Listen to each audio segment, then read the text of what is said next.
আজ টুপুরের first term exam শেষ, আর সেই আনন্দে সন্ধ্যাবেলায় ওকে নিয়ে ঝড় বৃষ্টির মধ্যে আমি বেরিয়ে পড়েছি আমাদের বাড়ির কাছাকাছি শহরেরহাট মার্কেটের টেস্টি রেস্টুরেন্টে ডিনার করতে।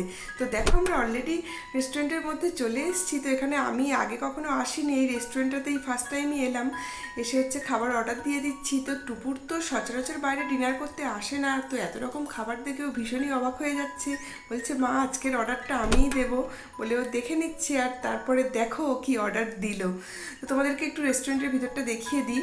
তো আমার প্রথম টাইম এসে বেশ ভালোই লাগলো, ছোটোর উপর খারাপ নয়। আর তারপরে হচ্ছে যে আমরা বসে বসে ওয়েট করছি, ভাবছি যে কখন টেস্টি খাবারগুলো আসে। আর ও বলছে মা কখন আসবে কখন আসবে, আমি বললাম যতক্ষণ না আসে চলো একটু ঘুরে ঘুরে দেখে নিই। তো দেখছি আর ওয়েট করছি, আর এসবের মধ্যেই এসে গিয়েছে ইয়াম্মি চিকেন বিরিয়ানি, চিকেন কষা আর গ্রিন স্যালাড। আর টুকুর তো অলরেডি খাওয়া স্টার্ট করেও দিয়েছে, আর বলছে মা টেস্টি রেস্টুরেন্টের খাবারটা খুবই টেস্টি। তো সেসবের মধ্যে আমাদের খাওয়া হয়ে গিয়েছে, আর আমি বিল বিলিংয়ের কাজটাও কমপ্লিট করে নিয়েছি, নিয়ে বেরিয়েও যাচ্ছি।